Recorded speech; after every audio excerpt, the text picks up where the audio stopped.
Hello, everyone. Welcome to In2Sports. I'm your host, Evan, and today we're going to be talking about one of the bigger controversies in the NFL this year, and that is Le'Veon Bell. As we all know, Le'Veon Bell did not report to the Steelers by Week 10, so he is ineligible to play this season. He cannot play at all under any circumstance. So that leads us to this question: where will he play next year? And that's what I'm here to talk about. I'm going to be previewing my top 5 places Le'Veon Bell will go, where I think he'll go, where I think he fits the best. And let's start at number 5. We have the Philadelphia Eagles, the defending Super Bowl champs. Now, right now they're projected to be $15 million under the cap. But they can clear up $56 million by cutting several players, including if they cut Nick Foles, he will save them $19 million against the cap. So they can free up enough money to sign Le'Veon Bell. But right now, Josh Adams out of Notre Dame, this kid has looked really good.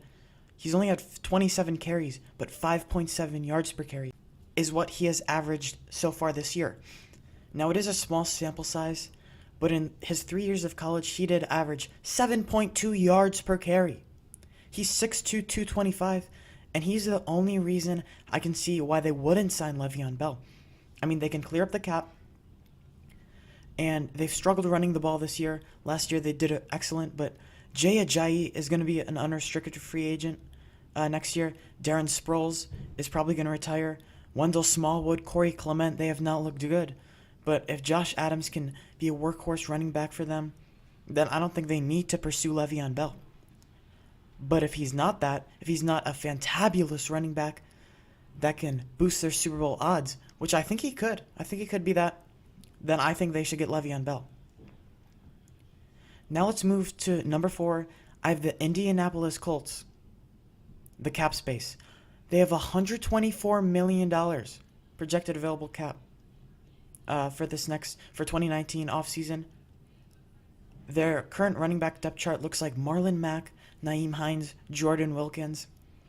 And Mack in his second year, he's had 2 monster games. Last week against Jacksonville, he didn't have such a great game. But for Indianapolis, I think this is a great fit because it gives Andrew Luck, who's been excellent, gives him another weapon, along with T.Y. Hilton, Eric Ebron, Jack Doyle. And I think that if they can have more of a pass-catching running back and a workhorse running back in one, that would be excellent because Marlon Mack is not as much of a pass catcher, and Nyheim Hines is their pass catcher, but he's not much of a runner. So it makes it obvious to the defense what kind of play they're going to run when each of the guys are on the field. When Mack, they're going to run a power run game, but with Nyheim Hines, they're probably going to be passing. So he's probably going to be on the field more on third down. But why not spend some money to get Le'Veon Bell? I mean, they have $124 million, like I mentioned. Man, I wish I had that much money. But to me, it just makes a lot of sense for them to pursue Lev Bell. Now let's go to number 3. We have a team in the Colts division. That is the Houston Texans. They have $68 million of projected cap space next year. And that is a trend you will see on this list. A lot of cap space, except for maybe the Eagles. They need to cut some guys to get cap space, but they can obviously cut Foles and save $19 million. That would make a lot of sense for their football team. And the Texans, they have Lamar Miller, Alfred Blue, and Deontay Foreman, who just returned from the IR. He will be eligible to play in the next 3 weeks. And they took this kid out of Texas in the draft last year. He looked pretty good, but then he tore his Achilles. Obviously a major setback, and it could be a potential career, not ending, but it could hamper his effects on the Texans offense. Lamar Miller's getting old. I understand he did have 200-yard games. No, not 200-yard, but 2 100-yard games in the season. But then they give Alfred Blue more touches than him the week after that because they said they needed to give Lamar Miller a little bit of a break. If you're going to need to be giving your running back a break, who's not even that great already, I'd recommend signing Le'Veon Bell to pair alongside DeAndre Hopkins, Will Fuller, Kiki Kuti, Demarius Thomas if he returns, Deshaun Watson leading the charge on offense as the quarterback. That would be a very high-powered offense. And Texans, man, that would really elevate them. I mean, because Le'Veon Bell, he can do everything that you want out of a running back. He can catch passes. He can run power game. He can run to the outside. He's a very patient runner, and I think that would fit the Texan scheme. And $68 million says so, that they would like it. Moving on to number 2. New York Jets, $109 million available cap space. That makes it real obvious. And also the fact that their number 1 running back is Isaiah Crowell. I mean, he's just mediocre at best. They also have Elijah McGuire, who they like, returning off the IR, and Bilal Powell, who just went on the IR. But none of those backs are really elite level. They're just, average, They're okay for your football team. But when you got $109 million, you got a young quarterback who you need to help out in Sam Darnold. When you need more weapons on offense outside of Robbie Anderson. I mean, if I look around the Jets, they don't really have weapons. And Sam Darnold has been struggling recently, throwing a lot of interceptions. And I think they need to rejuvenate him by bringing Le'Veon Bell to this offense to add more balance, to add more run game, to be Sam Darnold's best friend in the passing game. I think that would be a perfect fit, and they have as much money as they would like to spend in 2019 on free agents. And Lev Bell, he's looking for that big contract. The Jets can absolutely offer it. Let's move to number 1. This may come as a little bit of a surprise to you guys. I have the Baltimore Ravens. Now, they have a projected $12 million of available cap space, but they could add $10 million to that if they cut Joe Flacco in the offseason, which I think is looking more and more likely. Flacco will probably miss this week's game against Cincinnati, and we'll get to either see Lamar Jackson or Robert Griffin III. Now, they trade up to draft Lamar Jackson in the first round, so there is no reason why he wouldn't be their future quarterback, barring injury.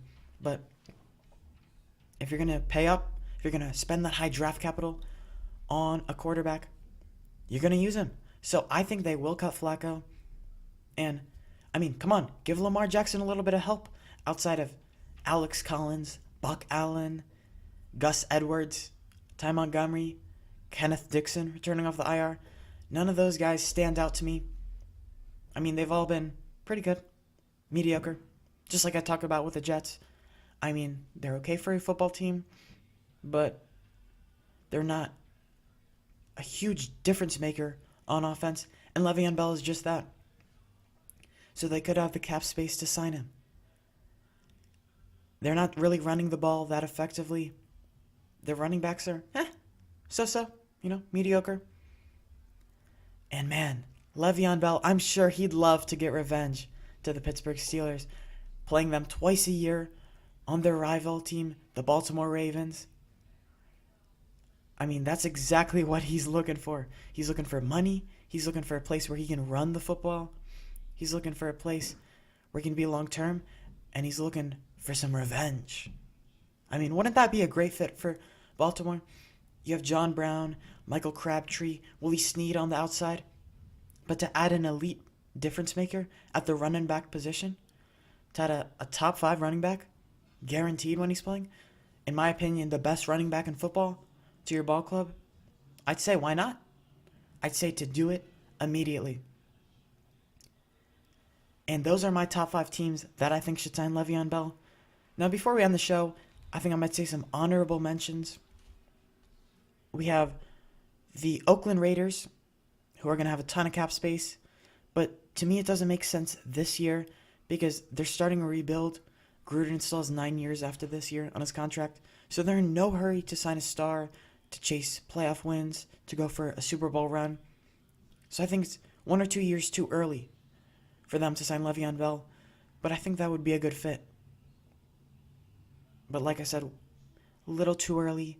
He's not the player you're looking for when you do a rebuild, especially when you trade away Khalil Mack and Amari Cooper. Then the next year you sign Lev Bell.